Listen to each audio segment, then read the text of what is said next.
Hi everybody, welcome back to HighByte. I'm Tom, this is Zero to Pipeline, and today we're talking about templates. Now in our last video, we made a model of our pumps. We made some instances of those pumps in order to standardize how the data is presented, but we still found ourselves doing a lot of clicking. It'd be great if there was a way that we could sort of define a pattern, observe and define a pattern in our data that would generate those instances more rapidly for us. And that's exactly what templating does. Now, this is a complicated topic and there's a lot to cover, so let's not waste any time and get right into it. All right, here we are, jumping back into Intelligence Hub, right where we left it. And last time we made our model, we made our pump model. And I'm going to go ahead and do something quick. I'm just going to make a demo field in our model. We're not actually going to use it. We're going to delete it later, but I think it's going to make some of our demonstration here a little simpler. So I'm going to add that real quick, and we'll come back to it. Hopefully it's apparent why. Let's go into our instances. We made two pump instances, but let's make a new one. We'll call it templated pumps because we are going to leverage a template today in order to in order to instance all of our pumps together. We want the pump model still. Go ahead. And I'm just going to hit create. That'll get us right into it. And right off the bat, we can see up at the top this template type. Now we ignored this before when we're just making single instances. You can ignore it. But we're going to go ahead and we're going to start with a static template. And we're going to see a couple of things show up. We're going to come back to the template name. But let's look here at the parameters. I'm going to add a couple parameters, and I'm going to show you what I'm doing here. We know we're making pumps 1 through 3. Pump 1, pump 2, pump 3. So I'm going to go ahead and call this name. And I'm going to spell name wrong or weird just so you can see where it gets used. And we know it's 1 through 3. I'm going to go ahead and type in 1 through 3. Now, there's a couple other ways I could do this. I could do 1, 2, 3. One of the cool things is because we're using numbers, we can define a numerical range using the dash. So we can do 1 to 3. We can mix these two a little bit. We can do 1, 2 to 3, right? So that gives me 1 and 2 to 3, which I know is not super exciting to look at this way, but that is an option. All right, so let's keep it simple, 1 to 3. And I'm going to do an LE. We'll call it for like element, I suppose. We'll do LE. And this one, I'm going to go ahead and type these out. Now, notice as I do this, I'm using strings now. I'm using full words, pump 1, pump 2. And I'm not really going to use these in production, but I'm going to use it for a demonstration here. Now, I'm not putting these pump 3.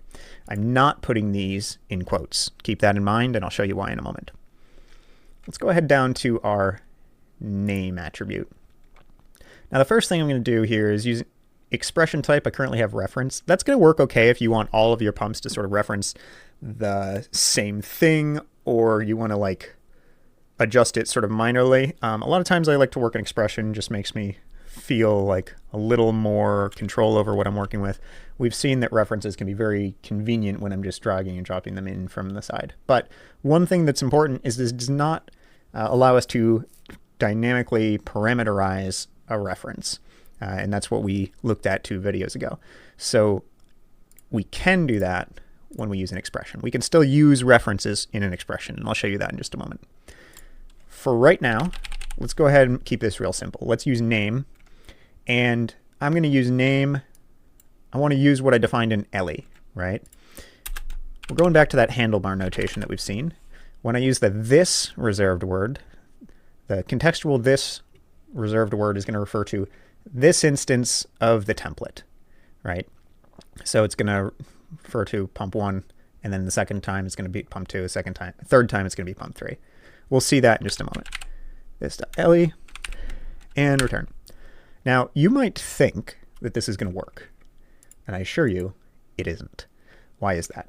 When we do this handlebar notation, we do replacements before we do evaluations. And what that means is that, like, this is essentially me saying, just say, return pump 1. Seems like maybe it should work, but keep in mind this is a string. For JavaScript's sake, it needs to be in quotes. Quotes, right? If I save test, you're going to see, well, 3 instances of pump 1. We'll come back to that in a minute. In order to do this, what we need to do is enclose our handlebars in quotes, because we're going to replace what happens to the handlebar before we evaluate that it's a string. All right, so this is going to get dropped in here, and then the statement is going to be executed. Save, test. Okay, now you can see we're returning for name, pump 1, pump 2, pump 3. Which also means I have 1 through 3 up here. I could do pump, what was it? This dot, weird name, right? And so this should do the same thing. This is going to be evaluated and replaced before this expression is executed. Let's I don't know, let's add an, how do I want to break this? Let me just remove this for right now. So that save, test, so we get 3 pumps. And then when I put it in, we should see something appear. I just wanted to change it so that we see something happen when it works. So you believe me. All right, let's go ahead. Save, test instance, 1, 2, 3. Awesome. So you can see I can reference these parameters in my pattern, and we're going to generate this many instances each time. Now, you might ask, Tom, what happens if I don't match them? And, well, it's really easy. I'm going to go save, and Intelligence Hub is going to give me an error. You have to have the same number of instances here, excuse me, here, and here in each one of your parameters. But, okay, cool. So now, let's see. Oop, there we go. Sorry, I was bringing up some notes. Now we're able to reference some different pieces. How am I going to leverage this? Well, first of all, I'm able to generate the names pretty easy. That's great. That makes it simple. What else can I do? All right, well, oh, I should have left that. All right, that's fine. Let's get back to 3, return pump this dot name. All right, there we go. Oh, need a close quote. There we go. Save, test, great, still working. What does template name do? This is just when you name your template. How is it? You gotta have, you only allowed certain characters here, as demonstrated by this tooltip. This number, and then this dot name. All right, so I can name my instance based on these patterns as well. There's not a whole lot. This doesn't end up getting used too often, so not a whole lot to worry about there, but might as well keep it consistent and fill that guy out.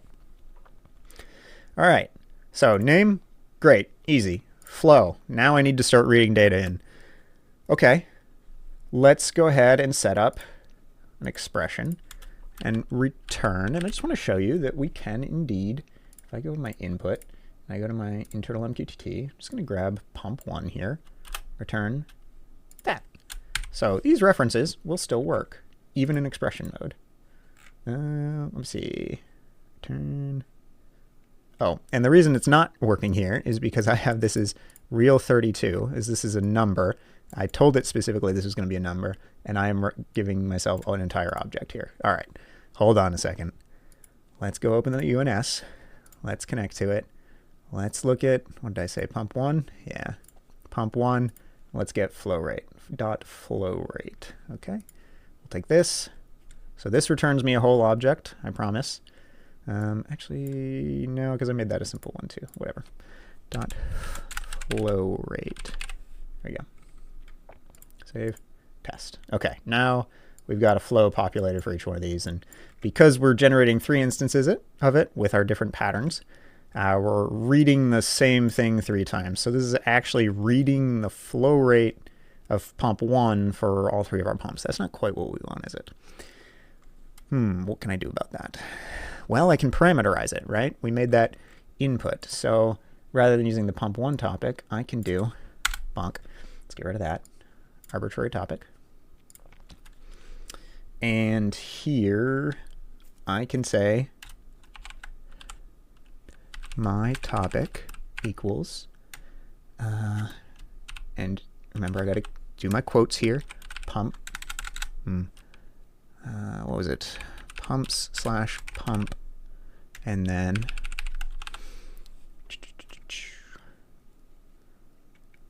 name, this dot name. right? And the reason I'm doing that is because in my arbitrary topic, I had my topic is the whole topic. Remember, we're doing our replacement here inside the quotes because the replacement is done before the execution. And then that's our whole connection, and then dot flow rate. There's a lot going on there. And it worked for one of them. What happened there?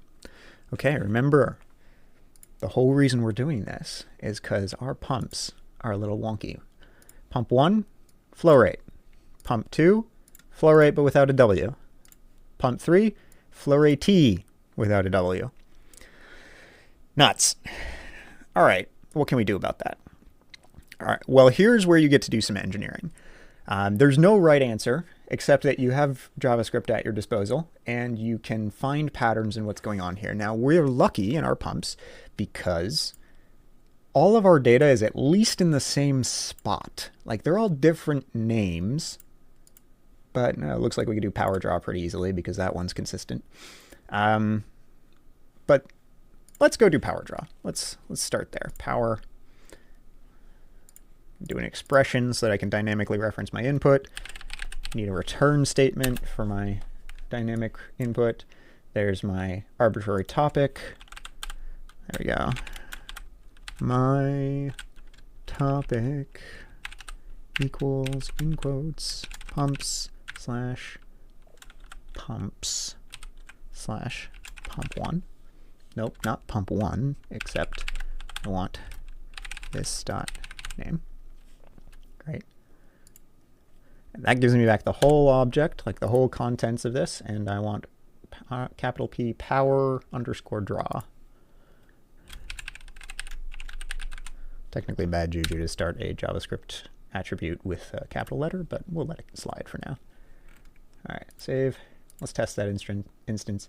Giving power there, power here at pump 2, and power here at pump 3. We do have to still solve our flow problem. All right. I'm going to show you a trick that's not going to work in every scenario, but it is going to work for our scenario here. I'm going to copy this. Copy. I'm going to go down to demo. This is why I wanted the demo object. I'm going to go to expression, and I'm going to do a little paste. And I don't want power draw here. I just want the object. And I think I told it this is a simple type, so I don't know if it's going to give me the object, but let's take a look. It does. That's awesome. All right, so under demo, I've got this whole object. This is what I'm pulling back in this evaluation, and I'm just pasting it in, and it's giving it back out to me in the instance shape. So it's logging this object under demo. All right, I'm going to start doing a little bit of expressioning here. Rather than returning it outright, I'm going to say, let my obj equal to that object, right? And then I can return obj directly, and nothing should change. Indeed, it doesn't. We see those numbers are updating, so we know we're still connected. We know this read is working, but we're still putting that whole object here under demo. Let me show you something cool. This is just a JavaScript thing, and if you don't like JavaScript, look away. But I'm going to say object.keys of object. Right? Save, test instance. And now you can see demo is no longer the whole object, but it's just a list, an array, a list of all the keys that are in it. Right? And I notice that flow rate, despite being spelled wrong, is in the 0th, we're going to start at 0, 0th, 1st, 2nd position every time. 0th, 1st, 2nd. 0th, 1st, 2nd. All right, so I can adjust this a little bit. Return obj keys. Now, what I actually want to do is return the value in the 0th, 1st, 2nd position, right? Let me do, I don't want this. I want, see, just comment that out, sort of like hides it from the executor, just visible text, but not code anymore.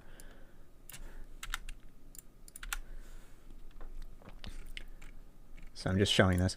I want the value that lives here, right? So what I can do is take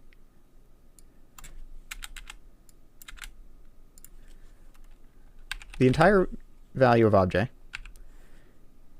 And I want the second, I want to put in, here's the list of all of the keys. And so I'm going to reference just one of them.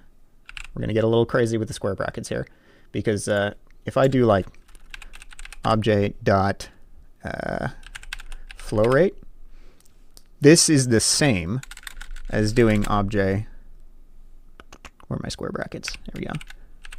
Flow rate. I don't know if I actually spelled that the same, but using these square brackets in a string is the same as doing a dot operator.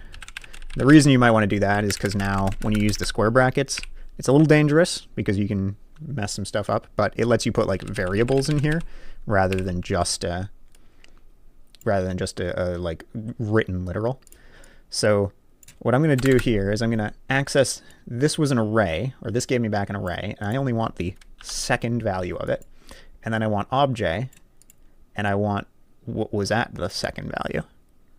This is a little hard to look at, but trust me. Save, test instance, and now I can see demo is coming back with just the value that was stored under the respective flow rates. These aren't going to quite line up because we're still updating in real time, right? So I've actually done this here in demo, but I'm just going to copy and paste it up into flow. And then we don't really need anything in demo. We're going to delete that anyways. All right. Save, test instance. And now my templated instance is giving me back all of my pumps read through my model from their dynamically patterned values and dynamically referenced inputs. There's a lot of moving pieces in this, but you can imagine for 3 pumps, this was maybe a little more headache than it works. If you had 3,000 pumps, this was probably a lot easier than clicking through 3,000 different pumps, right? So let's take this. And you say, okay, cool, but like, I still had to do this. I mean, like, that's not too bad, but what if I don't know what these patterns are going to be? What if they're hard to define? What if they're not just 1 through 3, but they're all kinds of nonsense that I'd have to like figure out from a spreadsheet? Well, essentially what this system is doing is it is making us an array of values, kind of like you see here, except it's making them of name and Ellie, right? It's basically, let's go ahead, exploit our functions tab a little bit. We don't need this anymore. It's basically saying let a template equal an array. And in that array, we're going to have some objects. And they are going to be name, nope, name 1, right? And then name 2, name 3, right? And if we just had that one property, if we just had this one property, this is all we would get. Where we added this second property, pump 1, pump 2, pump 3, we would get another one, another key value pair.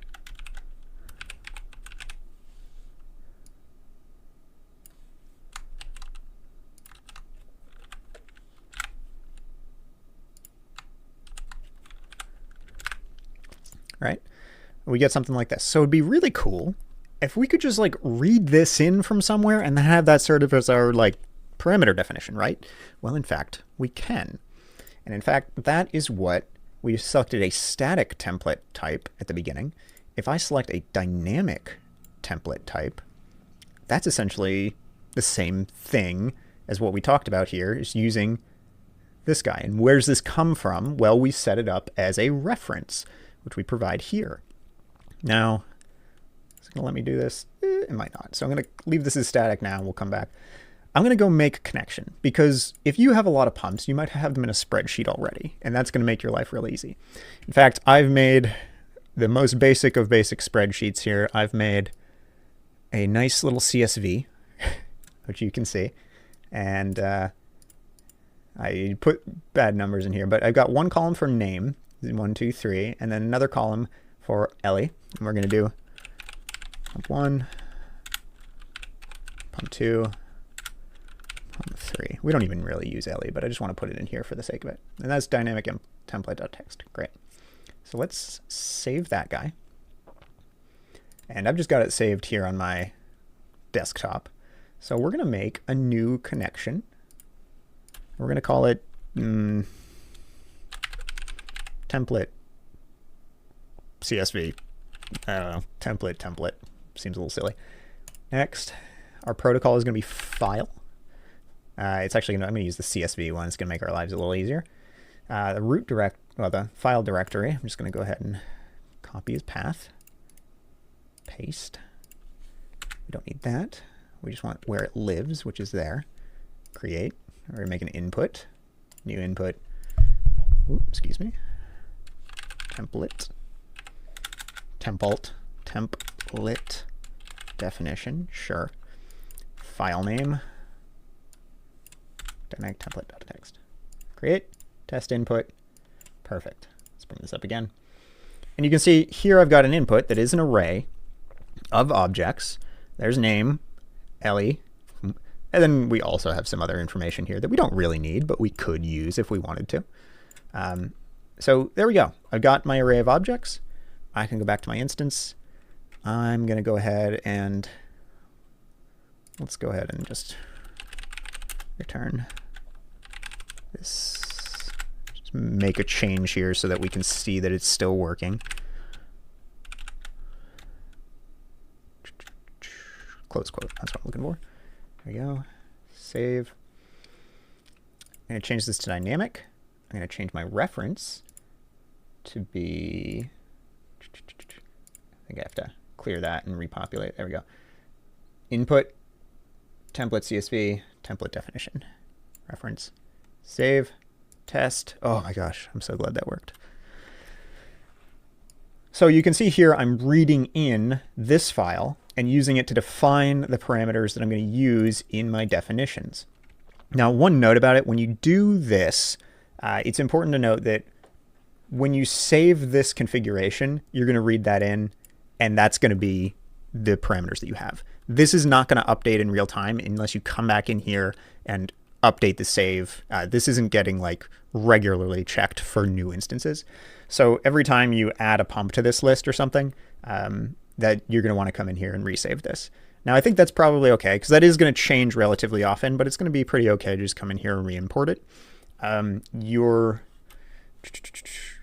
going to be a lot easier to do that than try and update your patterns or anything. And usually inventory lists like that might be maintained manually anyways. So there you go.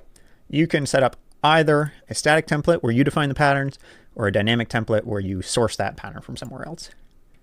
And you can use that to do some relatively simple expressions on your instance templates, or some relatively complicated expressions on your instance templates. But relatively complicated is still relatively uncomplicated as compared to typing this out 3,000 times, isn't it?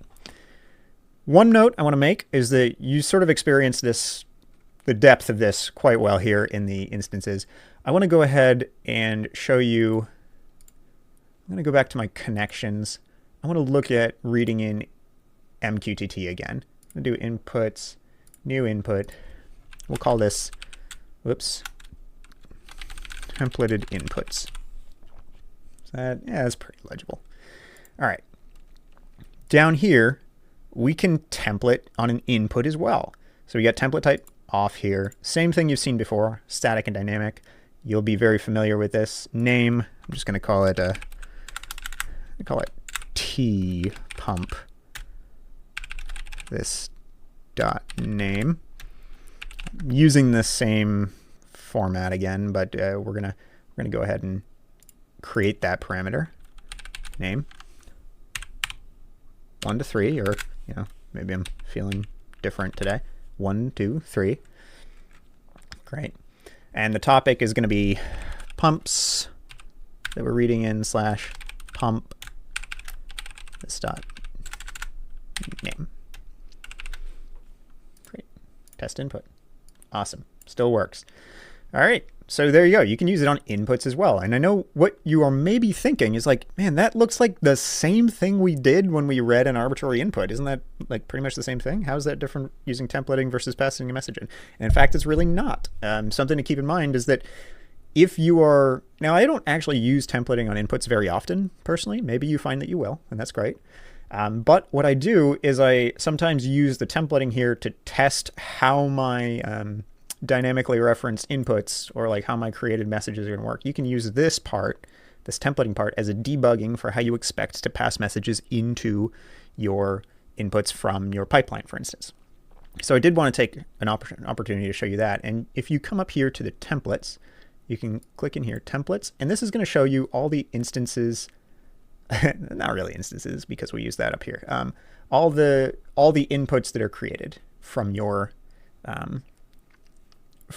patterns, right?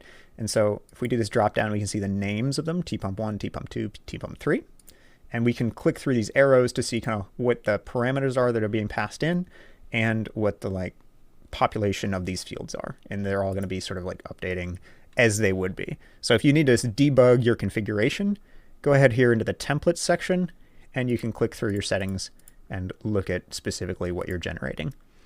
The same thing is possible in your instances. Let's go back to my instance, template pumps. And you can see here, I'm going to go into templates again, and I'm going to see that I'm generating, these are the parameters that I provide, and then these are the executions that they end up generating.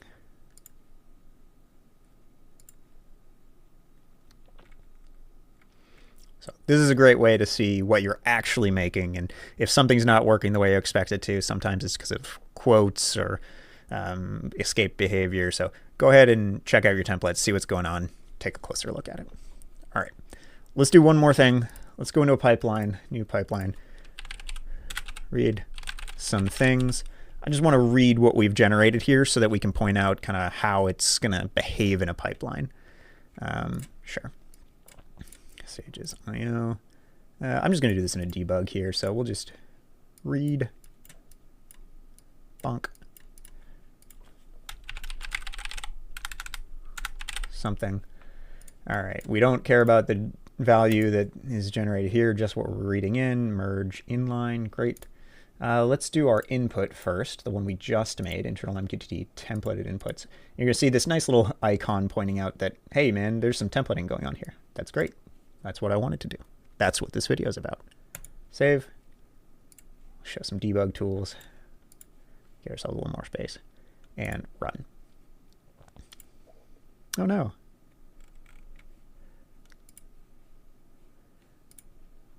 What did I goof? Oh, cannot be inline because it's not an object.